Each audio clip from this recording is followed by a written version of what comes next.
सरकार इस देश में सत्ता में आई है तब से सभी परीक्षाओं का प्रश्न पत्र परीक्षा से पूर्व ही लीक हो जाता है। और आपको आश्चर्य लगेगा यह जान करके पिछले 7 सालों में 70 परीक्षाओं के प्रश्न पत्र लीक हुए हैं। यह सरकार छात्रों और युवाओं के भविष्य के प्रति खिलवाड़ कर रहा है।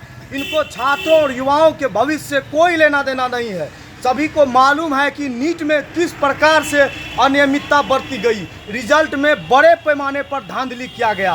लगातार पूरे देश से छात्र आवाज़ उठा रहा है नीट के परीक्षा को रद्द करके पुनः साफ तरीके से साफ सुथरे तरीक़ा से परीक्षा आयोजित कराने की मांग कर रहा है। लेकिन मोदी सरकार इस मामले पर बिल्कुल चुप है। छात्रों को कोई जवाब नहीं दे रहा है। पिछले दिनों नेट का एग्ज़ाम हुआ था, उसमें भी 10 लाख छात्रों ने परीक्षा फॉर्म भरा था और परीक्षा दे करके जब छात्र वापस आता है तो पता चलता है प्रश्न पत्र लीक हो गया और छात्रों के विरोध के सामने सरकार को घुटना टेकना पड़ता है और सरकार जो है परीक्षा को रद्द करती है। लेकिन नीट में अभी तक मोदी सरकार चुप्पी साधी हुई है, कोई कार्रवाई नहीं कर रहा है।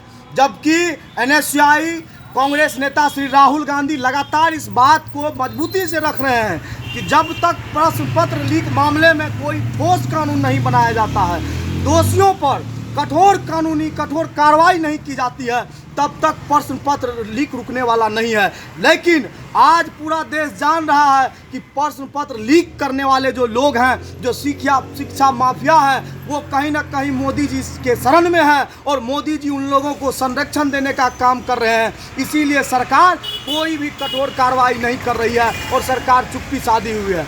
लेकिन मैं और इस देश के जो करोड़ों छात्र हैं, जो 24 लाख नीट के छात्र और 10 लाख नेट के छात्र हैं, वो सरकार से सवाल कर रहा है कि अगर आप सत्ता में रह करके छात्रों के हित को आप सुरक्षित नहीं रख सकते हैं, छात्रों के भविष्य को आप सुरक्षित नहीं रख सकते हैं, तो आपको सत्ता में बने रहने की कोई ज़रूरत नहीं है। आगे आने वाले 24 तारीख को NSCI पूरे देश भर से छात्रों को दिल्ली में उतार करके सरकार के खिलाफ और सरकार के इस संवेदनहीनता के खिलाफ प्रदर्शन करेगी और निश्चित रूप से आप देखेंगे कि सरकार को छात्रों की आवाज़ के सामने NSCI के आंदोलन के सामने घुटना टेकना पड़ेगा और छात्रों को न्याय देना पड़ेगा। क्या नाम है? निशांत यादव, NSCI जिला अध्यक्ष मधेपुरा।